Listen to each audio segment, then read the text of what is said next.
Hello, this presentation is for my business communication at Midway College.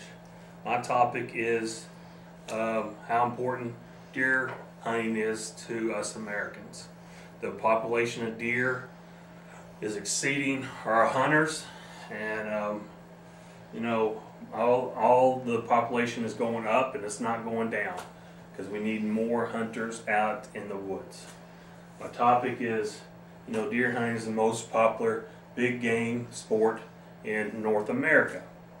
I wish it was a little bit bigger in America because we are having deer growth and not enough hunters out in the woods, and it's causing a lot of accidents on the road. And look at my topics. Pretty much tells you deer population is growing.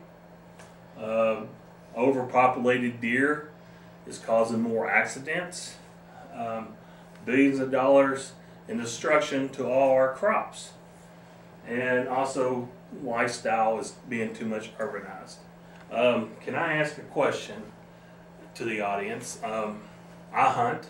Can I ask how many of you all hunt? Can you raise your hand? Oh, about half of you. That's good. How many people here have ate venison or deer meat? A few extra. How did you like it? Yeah, I mean, it depends on how you cook it. Here is a map of deer per square mile. As you can see, the table here, green is less deer per mile. A lighter color, a brownish color, is 15 to 30, and the darker it is, 30 to 40 deer per square mile. And as you can see, the dark brown is 45 deer per square mile. And you can see Kentucky, a lot of it's brown. It's a lot of deer. Go. Here's another map. It's pretty much the same map.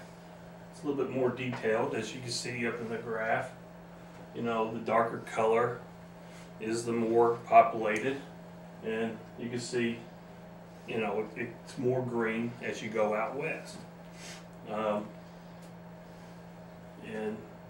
as you can see, Kentucky is a lot of yellow and a lot of brown and a few things green. Here's a table I put together. This is just the state of Kentucky. As you can see, average population deer is close to 1 million. It's close to 1 million. As you can see, 2011, we had 775,000 about average. All these are averages. I didn't want to give exact because everybody can't be exact. And I just want to show you how many deer are harvested in the state of Kentucky per year. As you can see, the population outweighs the average deer taken every year.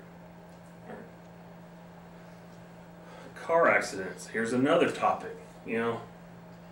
This is another topic that's important. There's a lot of car accidents out there due to the deer population. Some people could just say it's due to more drivers. That may have a little bit to do with it, but there's a lot of deer out there. Deers cause more lives in the United States, even more than sharks, alligators, snakes. You would think that these animals would cause more deaths or accidents because they're more vicious than a plain old little deer. There's 10,000 injuries nationwide a year. That's a lot of injuries due to a little animal. There's an average of 150 deaths in the United States a year. That's something we could probably cut down. And there's $4.6 million in claims each year. It's a lot of money. Do you have that? I don't. And you can see the state of Kentucky is at medium risk for hitting a deer. I mean, we're about 22nd ranked and it's as a statewide. You know, you can see your peak months. You can see your peak months. You know, that's during October, November, December. And that's pretty much during deer breeding season. And that's where they become a little bit more active, kind of more, a little bit stupid, as you could say. And you can see 47% of the accidents happen during these months, you know. And you can see 14.1 animal collisions per 1,000 drivers, just on the average. But during November and December and October, you can see it doubles in the percentage. You know, that's 4.2 million claims just in November alone. It's a lot of money. You know, I'm a deer hunter, and as you can see, the peak times for accidents are, you know, 5 p.m. to 5 a.m. You know, 5 a.m. to 8 a.m. Those are the peak times you really want to be out in the woods. That's when they're active. That's when they're chasing, and then you know what's going on. And here's a graph. It's annual auto deer collision claims. As you can see, over the years, you know, kind of mellowed out, but here lately, you know, due to the cost of cars nowadays, the claims are getting higher. It's expensive to hit a deer nowadays. Okay. Here's another graph. You know, this is annual total loss, dollar-wise. As you can see over the years, what's it doing? It's climbing. That's a lot of money there. That is. Here's the likelihood. Here's a graph or a map of collision with deer. Like I said earlier, you know, we're a medium, as it says, medium, and red's high and green's low.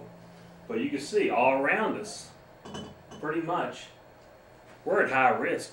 We're getting close to being high risk, hitting deers. And here's another little graph, you know, the top 10 states. You know, we're not in it, but, you know, we're all around it. We're getting there. I don't like it to be there, but it's going to happen if we do not control the deer population. Here's a little table I put together of just the northern Kentucky states, counties, and as you can see, Franklin's right next to Woodford County, Fayette County's right next to Woodford County, and there's a lot of accidents with deer. It's pretty high up north because the deer population and the deer are more active up there, and it's just overpopulated, and we need to start controlling it. Here's a little picture I put together. Here's a small example of what a lot of drivers see. I've seen it. You know, here, you know, there's accidents in Kentucky. There's 2,976 last year. 146 injuries in 2011, and there's 3 deaths in 2011. You know, we could probably help this by more people getting out there hunting and taking care of the deer population. All right. Here's a map of frequency of you hitting a deer. Here's another example. As you can see, Central Kentucky is in blue. And blue is, you know, not as frequent as the darker colors. In Louisville, you can see it's blue too. It's pretty much because these counties are more urbanized than out in the western Kentucky. And, you know, there's less places to hunt. And everything, it's the big city, not the big city, but there's cities. And as you can see out in eastern Kentucky, a couple of counties are blues just due to the hills and the deer, the mountains are out there, and deer, they're there, but not as they are in the other counties. All right. here's a couple helpful tips to avoid, deer hunting. Deer. Here's a little sign I put up here that everybody sees on the side of the road. I pay attention to it. Do you? There's a couple of tips. Watch for deer signs, deer crossing signs. There it is. Be aware of the time, just like I said before, those peak times. And do not swerve. When you see a deer, you see it, you might as well hit it straight on, because if you swerve, you may hit a tree, you may hit a guardrail, or you may hit another car. Just bite one, just hit it. And always wear your seatbelt. It's a state law. I wear it. I started wearing my seatbelt when I was in the military. If I died in a car accident and if I was wearing my seatbelt, my family would have got more money. That's when I started wearing my seatbelt.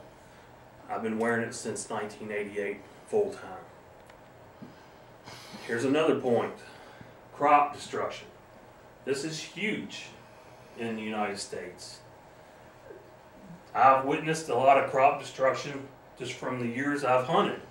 And it's a shame that crop destruction is out there due to the population. And you can see the consumers pay more for the commodities due to the crop destruction from deer or any animal. And the annual wildlife destruction in the United States is $619 million worth of destruction. That's a lot of money. That's total animals. And you can see that total destruction for the fruits and nuts is 147 million. And the deer are responsible for 58% of the field crop, and 33% of the fruits and the nut destruction. Here's an example of an ear of corn. The top of it was ate off by a deer. Would you all want to eat that now? I wouldn't. Here's another example. This is called a deer rub. This is what deer do to rub the velvet off their antlers. This will kill this sapling.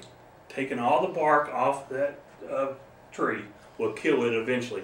And it could be an apple tree. It could be a pear tree. It could be some type of fruit tree or nut tree. Farmers, they count on their crops. Some of them are small farmers. Some of them are big time, but they still count on their crop. If you see 20, 30 deer out in the field, they're not playing, they're eating your crop. This costs the farmer money, then it costs the consumer money. We need to start cutting down on the population deer. Also, here's another point. Lifestyle change. I can see that we've changed over the years. I've changed over the years. And people are becoming more urbanized. They are relying on the Krogers, the grocery stores, the Walmarts for their food. They're changing the tradition. That's another topic. I'll tell a little story about that here in a little bit. Families do less sports outside. They don't get their kids out in the woods, out to see nature. In nature, there's nothing better than going out deer hunting and seeing all the nature. That's what I enjoy mostly. You see your rabbits, you see your foxes. It's just fun to see everything in nature. And also, with how everybody's getting urbanized, farmers aren't letting people just come and go on their farms. They're worried about being sued, the people destroying their farm, killing their animals. That's important. Okay, with my story, I remember when I was little, my father, my grandfather, my brother, we would all go squirrel hunting. I was young. I wasn't old enough to have a gun. I've shot a gun, but not really hunting. And we'd go squirrel hunting. We'd get out there for it gets light, and I'd always be, you know, somewhere next to my father, grandfather, brother, and just watching for squirrels. You know, half the time I was messing around anyway. But the older I got, you know, the more I got out with my father and my family, and we all went out together to share nature. You know, they started seeing that I was interested in this sport. One Christmas, I was about 12 maybe. Christmas, my dad, he just couldn't wait to give me this package. I could tell. It was about a long box. I didn't know what it was. And he put it on my lap, and I opened up, and it was a 12-gauge shotgun. Oh my gosh, I was just so happy. Oh, I got my own gun. It was awesome. My brother, we about got in a fight because he wanted it, but it was mine. He already had it. You know, he just wanted it because it was new. So my dad tells me my grandfather would be over in the morning to go hunting. I mean, I couldn't wait. I couldn't wait. He says, we're going to get up at 5 o'clock, get dressed, and go out there. Me, I get up at 4 o'clock, get dressed, get on my camo on, put that gun on my lap. They didn't give me a bullet yet. It's a good thing because I was anxious. My dad comes in there about 5 o'clock, wakes me up, scared because I was sitting up there, almost asleep, sitting on my bed. He says, son, let's go down there and eat breakfast. I said, I'm not eating breakfast. Let's get out there and hunt. He says, well, I'm eating breakfast. You don't have to, but I'm going to. All right, so my grandfather gets over there the next morning, or that morning. My brother, all of us, we go out there. They sit me out there with my brother with my gun, and me and my brother, we see our squirrel. He tells me, he says, you shoot it, Darren. I was like, okay, that's great. I put my little bead on it, and I shoot him. And I just remember the gun kicking. I remember it hurting a little bit. And after I got done squinting, I looked and I couldn't see a squirrel up in the tree. My brother looks over and he says, you shot it. It fell on the ground. We go over and run down and get it, and I grab that squirrel and I hold it up. By the time I got there, my grandfather, my brother, and my dad, they met up with me and they're like, good job, son. You really deserve this. And that was my little story. To me, we don't have that nowadays. You know, we got too many single families. You know, we don't have fathers going out there and taking their sons fishing, hunting. We need more of that. We are becoming too urbanized. And that was my story. David, am I done? I know. Hit enter. Oh, I did. Oh. Okay, here's my conclusion. I didn't look. I was telling a story. Here's what I want to... It's important. We got to take down some more deer. That's way overpopulated. All it's going to do is go up. We're almost at 1 million deer, and you can see we only have 2,000 members hunting. You know, we need to take down some deer. And vehicle accidents, as you can see, the more population, the deer, the more accidents. And you know, it's important for us to take down the deer and harvest them because it's getting way overpopulated, and it's driving the cost up on insurance claims because cars are more expensive nowadays. And my third point is crop destruction. It drives up the commodities. It drives up, it gets money out of the people's pocket that don't even hunt, and they don't even realize it. And my last point is, you know, it's all about family. We're getting too urbanized. We need to get our kids out in the woods and enjoy nature. And thank you. Goodbye.